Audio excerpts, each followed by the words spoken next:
Hello, welcome back to Let's Talk Title with Emerald Coast Title Services. I'm a host and president of ECTS, Dion Moniz. And I'm Ashley Bowen, a licensed title agent, a Florida Realtors instructor, and the director of operations for Emerald Coast Title Services. A lot of titles. I know, I'm starting to act like you. Yeah, right. All right, so today we want to go through best practices for how to handle compensation in a residential real estate transaction. Yes. And primarily we're going to be talking about in the play between the comp agreement, rider FF, and rider GG. And do we put how much we want the seller to pay the buyer's broker in additional terms in our contract? Well, let's just start with that. So why don't we want to put the comp terms into the additional terms of the contract? I mean, it's not illegal under the NAR settlement, right? It's permitted.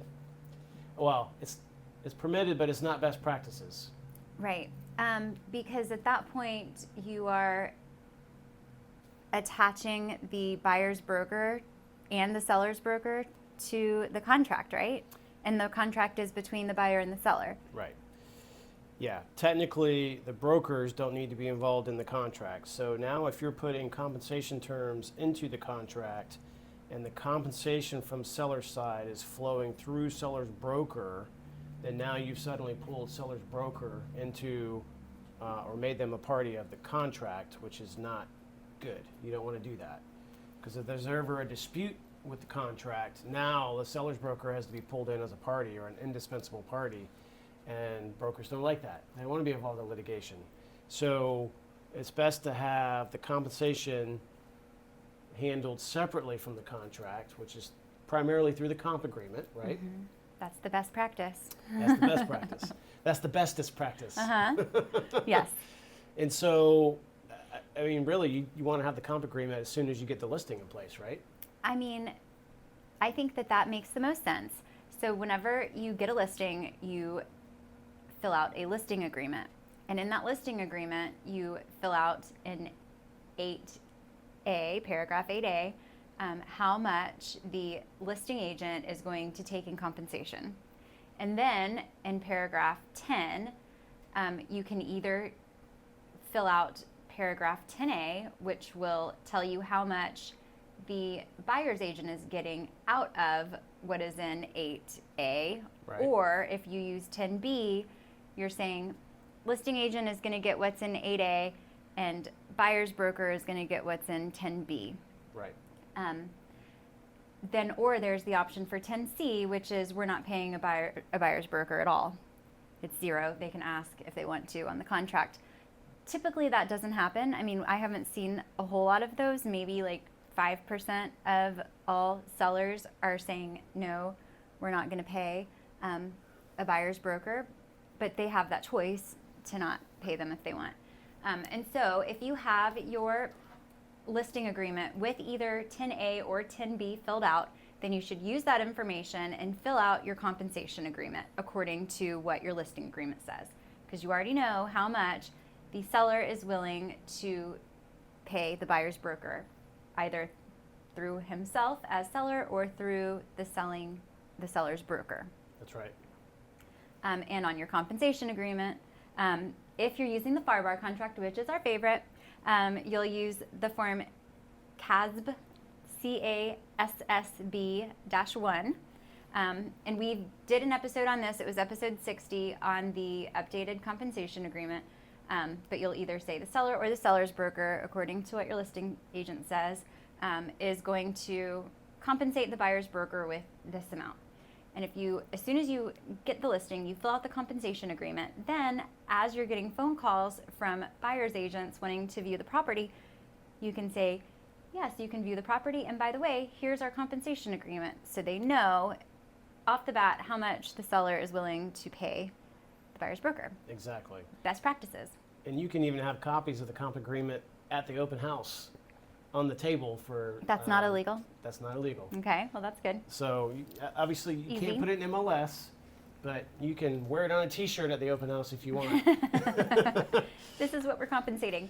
And if you as the buyer's agent have compensation agreement that is fully executed and agreed upon, then you can just make your offer like you always have. We don't have to even mention compensation in the offer at all. You don't need a rider, you don't need additional terms, because you have a fully executed agreement, a separate agreement from the contract, and then you just send your offer just like you always have done. Yep. So again, we're talking best practices. So the absolute best scenario is you have your comp agreement in place. So that's your contract between brokers or seller and buyer's broker. And then you have your contract, which is between buyer and seller. If there's a dispute under the contract, only buyer and seller are involved. They can go fight it out in court. If there's a dispute regarding the comp agreement, then you could go through arbitration with FREC or Emerald Coast, the Association E-Car.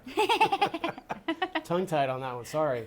And that's another reason you don't want to add comp to the compensation, because again, if you're pulling brokers in, now they're having to fight through circuit court versus being able to go through a more streamlined arbitration through E-Car to handle the dispute under the comp agreement. So, all right, so that's if we have a comp agreement in place when you go under contract. What happens if we don't have a comp agreement? So as the buyer's agent, whenever you want to make an offer, the first thing you should do is pick up the phone and call the listing agent and say, hey, do you have a compensation agreement? Or, hey, can we get a compensation agreement? And if they say no, or if they don't answer the phone, then but you still want to make that offer because your buyer wants the property. You're afraid there's going to be multiple offers. You want to get your offer in. So you have two choices. You will make your offer and either attach writer FF or GG. We have gone over FF and GG before also. Right. I think it was episode 44. But FF is between seller and buyer, where seller is crediting buyer this certain amount to pay for the buyer's broker compensation that they have already been bound to by the buyer-broker agreement that the buyer's broker and the buyer put into place before ever looking at property. So the seller is agreeing to credit the buyer this amount to cover the compensation. So FF, I like it a lot. You're telling in your offer, the seller, this is how much I want to be credited so I can cover my buyer broker compensation. It is an agreement between the seller and the buyer. It's clean. It has language in here that says that if the credit to the buyer for the compensation is prohibited by the lender for any reason, then it will transform into a credit directly from the seller to the buyer's broker. But initially, it is a credit from the seller to the buyer to cover the compensation. Yep. And then GG is making the contract contingent upon a compensation agreement getting executed within a certain amount of days of going under contract. So in this version, you're saying, here's our offer, but our offer is contingent upon us, the brokers, coming up with a compensation agreement within 3 days. And if they don't come up with the agreement within 3 days, buyer can cancel the contract. But if buyer doesn't cancel the contract in time, then the contingency is waived, and Right. the buyer doesn't get a credit to cover their compensation. They're going to have to pay for their own compensation. Well, they can still work it out, but it's no longer they're now locked into the contract, and they run the risk of now having to pay the entire BBA amount if they can't reach an agreement with seller. So the default in the GG rider is 3 days. You can make it longer if you want, but yeah, that's important that the buyer has sole discretion to decide whether to proceed or not proceed under the contract within that time frame if they can't reach an agreement on what buyer side will be paid from seller for the contract. I just don't love GG because you've negotiated a contract and now you're making that contract contingent upon another negotiation Yes, happening. Exactly. It's like too much work. I would Yeah. rather just do the FF, go ahead and ask for what I want, and then if the seller doesn't like it, they can counter and say, well, no, we're not going to give you 3 apples, we're only going to give you 2 apples, and then you can decide if you want to take that or not. Right. So What happens if 10C is checked and seller is saying, I'm not going to provide any compensation? Does that mean buyer's out of luck? Or should they go ahead and submit an offer with FF or GG anyway? Well, I think they should submit an offer and just give the seller an opportunity to accept it. Maybe they've been on the market for a long time and they're ready to get rid of it. And back when they signed their listing agreement, they were being all big and tough and they didn't want to pay the buyer's broker. But now they're feeling like, okay, we need to get rid of this property. We're paying all of these monthly expenses. You're asking me for a few $1,000 more dollars. Fine. And they just agree. Or maybe the seller was kind of playing like hardball or poker face or what have you, and just waiting for the buyer to give them an offer on how much compensation they were going to ask for. Instead of just asking for 3 apples, maybe they're only going to ask for 2 apples. Right. So there's a couple of reasons that a seller would use 10C, but most of them don't. Most of them know that the best way to get the property sold is probably to offer compensation to all sides. Yeah, the bottom line is everything is negotiable. So regardless of what seller indicates that he or she is going to pay buyer side, you can still make an offer and ask for more and see if it's accepted or not. Mm-hmm. So it doesn't hurt. Submit an offer with FF with the amount that you want, and maybe buyer will say yes, despite what buyer has already indicated on the listing agreement. Maybe seller will say yes. I'm sorry, seller. Yes, thank Yes. you. And you may have a BBA that's at 3 apples, and the compensation agreement that you're provided by the listing agent is only 2 apples, but your buyer has agreed to pay you 3 apples, and they would like for the seller to cover that. You can have a compensation agreement and also an FF asking for the additional 1 apple so Yes. that you can make your buyer's broker whole. You can have both. You can have a compensation and an FF, but it's going to be both. So make sure that that's what you're wanting, is the amount in the compensation and the amount on the FF. That total is what you're asking for, and you're not doing an FF and a compensation agreement, because then you're potentially doubling what the seller's paying. Yeah, that's right. And technically, you could have 2 comp agreements. You could have a comp agreement from seller's broker to buyer's broker, and then a second one from seller to buyer's broker for that extra 1 apple. Mm-hmm. Or you can do the comp agreement plus FF. So there's a couple ways you can address that situation. Mm-hmm. Again, everything's negotiable, so it doesn't hurt to ask, especially if you're trying to make up the difference under the BBA so that you get fully compensated from seller side instead of buyer having to pay out of pocket. Yes.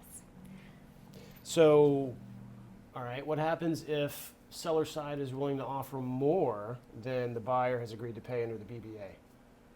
Well, according to, I believe it says in the BBA, but definitely says in the NAR settlement, that the buyer's broker cannot get more compensation than what they have agreed upon in the BBA. So they're going to need to modify the BBA down. Well, Right. technically up. If the buyer's willing to pay, if seller's willing to pay more than buyer has agreed to under the BBA. So if BBA says 2.5 apples, the seller's willing to pay 3 apples, you modify up. Okay. But you don't want to make that a regular practice, because the NAR settlement does not really like modifying up. It can be done, here and there, but if you do it on a regular basis, that doesn't look good on the buyer side, buyer broker side. So if you have a BBA at 2.5%, compensation agreement at 3%, and you have already modified up a few times and you really shouldn't do it anymore, would you then ask the seller's agent to modify the comp agreement down to match your BBA? I think the comp agreement should match the BBA, in my opinion. You want the documents to match up on who's being paid what. And then they may need to also modify their listing agreement to match the comp agreement. Right, exactly. That's a lot of modifications. Yeah. So let's reverse it. If BBA has a higher amount than seller is willing to pay, and buyer side agrees, buyer's broker agrees to take less, that also requires a modification. The gist of the BBA. Yeah, so it needs to be modified down, and you can do that as much as you want. It's okay, because you're giving the benefit to the buyer at that point, whereas modifying up every time, could be considered a detriment. So, again, if it doesn't match, you've got to modify the document so that they do match across the fence. And FF, like I said earlier, is a credit from seller to buyer. Now, if you have a contract with an FF and it has that seller to buyer credit, yet you have a listing agreement that says the listing broker is going to pay the buyer broker a certain amount of money, then we have a problem. But you shouldn't be having to use an FF if there's a listing agreement stating that the seller or the seller's broker is going to pay the buyer's broker, because the listing agent should have a compensation agreement for you. Correct. So I believe if that were the case, I would just ask for a strike through writer F and then send them the compensation agreement and get that executed before going under contract. Yeah, because again, best scenario is to have The comp first. the comp handled through a comp agreement, and you're not addressing it in the contract via So the if I writer. see an offer with an FF, I'm thinking to myself, listing agent didn't pick up the phone, or buyer's agent was scared to call listing agent. Right, yeah. Yep, so yes, again, perfect scenario or perfect best practices. Handle it all through the comp agreement, but if you can't, then FF and GG are out there to do it, to take care of it. And this is all just on the FAR contract. Yes, so what happens if it's a CRSP contract? Well, there's this other great form called the CARB-1, CARB-1, and this form can actually be used for CRSP, vacant land, or commercial. Now, vacant land and commercial are not required to do all of this stuff per the NAR settlement, but Right. you can. And I think that having a BBA, now that we all know what the BBA is and what it does and how it protects the buyer's agent, I think that you should always have a BBA, whether you're looking at commercial property, vacant land, residential property, any of it. It doesn't hurt, but yeah, so under the NAR FAQs, actually it's FAQ number 74 if you want to go look it up, but the NAR settlement, they define home as a residential property with 1 to 4 residential dwelling units. So for that reason, your vacant land and your commercial properties are exempt, or they don't apply when it comes to the NAR settlement rules for BBAs. And the BBA requirements is what has brought about the whole comp agreement and FF and GG thing. So technically, vacant land and commercial, you don't need to worry about any of this. But if you want to address it, you can now with this CARB-1 form. So this is actually an addendum to those contracts, to CRSP, vacant land, or commercial. You will still, well, there's two options in this form. So option 1 is a seller credit, just like our FF is, a seller crediting buyer to cover the compensation that's on the BBA. Or option 2 is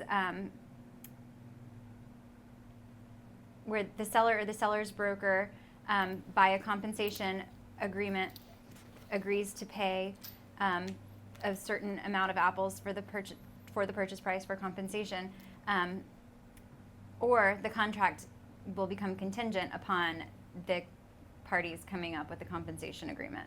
So it kind of folds FF and GG into one form. It does, under but the you're CARB. still possibly could need a compensation agreement. So the compensation agreements can be used for all contracts, but the riders FFGG are just for FAR, and then this CARB-1 is for everything else. Yeah, exactly. It's the catch-all. All right, so I'm going to give you we're going to do some Q&A here. Okay, To address some of the scenarios. gonna test me. Yeah, that's right. So which scenario is best as far as broker liability? Which scenario do you think protects the brokers best when it comes to these forms? Should the compensation be flowing from seller's broker to the buyer side, or separately from seller to buyer side? What do you think? So I think that it should be handled broker to broker. I think it should be seller's broker to buyer's broker, so that if there is ever a dispute about the compensation, then you've got two brokers who are going to arbitration or to code of ethics jail at ECAR, as opposed to litigation. If you had seller and a buyer's broker, then first of all, real estate agents don't need to be suing sellers. Hopefully that never happens.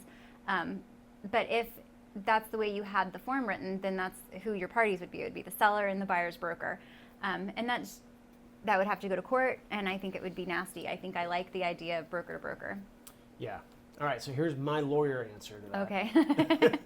So from strictly legal standpoint, the scenario that keeps the broker out of liability the most is to have 10C checked on the listing agreement and let seller negotiate separately with buyer and pay the comp directly.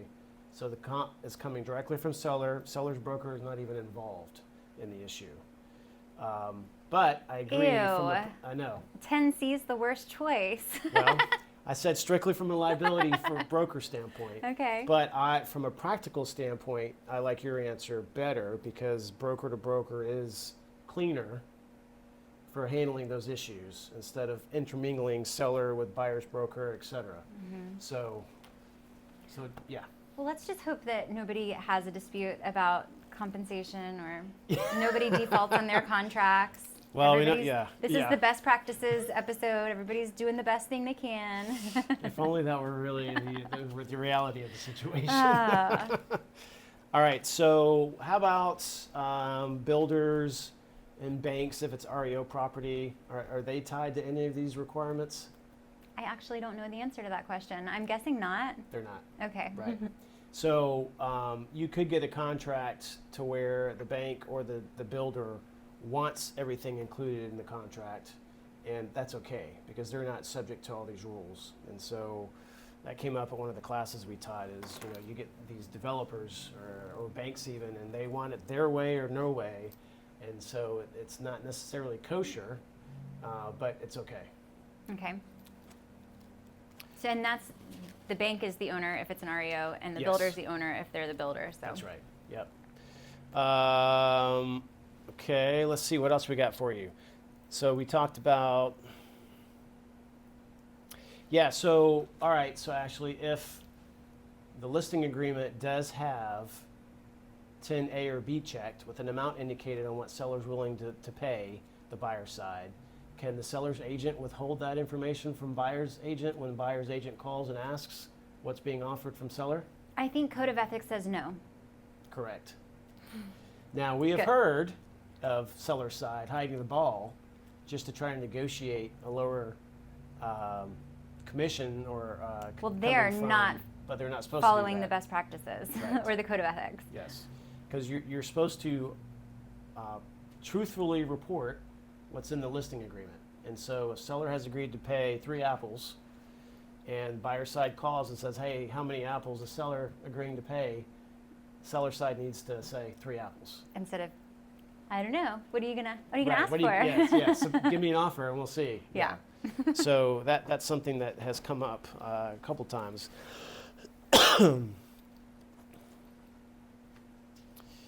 Okay, so I have So- one for you. Go ahead. If you have a contract that has a writer FF attached, do you then need to have a compensation agreement? Preferably, if it's already covered completely under your comp agreement, you would do away with FF and let it be handled under the comp agreement. But But if you have like no comp agreement, you submit an offer with an FF, would you then ask for a comp agreement? you don't need one at that point. If it's properly covered under FF, that's now part of the contract and it's enforceable. It's enforceable a different way than a comp agreement would be. Again, circuit court versus arbitration. But yeah, if you've got a fully executed contract with FF and the terms are in there, then you're covered properly. Okay. So going back to GG real quick, GG has 2 different choices where you're supposed to check the box on whether the money is coming from seller's broker or from seller. And so if you're buyer side submitting an offer and you don't know where it's coming from, how do you know which box to check? Ooh, good one. So GG would be attached to my offer that I was submitting to the listing agent, and Yep. so I would leave it blank and let them fill that out. Or you just guess. And Okay. If you get it wrong, then you modify it. Okay. But yeah, it's kind of odd that those boxes are on GG that you have to specify, and you can't check either. I'm sorry, you can't check both because it's either or. But yes, that's something that has come up in the classes as well. As well, which box do I check if I'm submitting an offer and I don't know?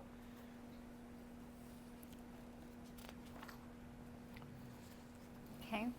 Have we answered all the questions correctly so far? I think so. I'm going down my list to make sure.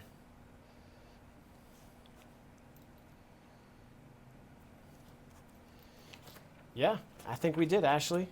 Okay. I don't have any other questions for you at this point. Good. I'm glad that I was able to enlighten you. Okay, so best practices, one more time. Listing agreement, a listing agent gets a listing agreement, gets a compensation agreement, and then whenever is asked for it, gives it to a buyer's agent or leaves it at the property. Some way of letting the buyer's agents know what your compensation agreement says. And for a buyer, before you make an offer, if you don't already have the compensation agreement, call the listing agent, talk to him, ask him for the compensation agreement. And if there is not one, then you would attach either the FF or the GG to your offer. Exactly.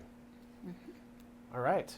Well, hopefully that gives you a little better understanding of best practices for how to handle these forms and how they interplay with each other. If we thoroughly confused you, or if you have any other questions, feel free to reach out to us directly. And otherwise, we hope you'll continue watching. And in the meantime, feel free to check us out on our website, ects.com, and follow us on all of our social media pages. And we'll say goodbye for now. Bye-bye.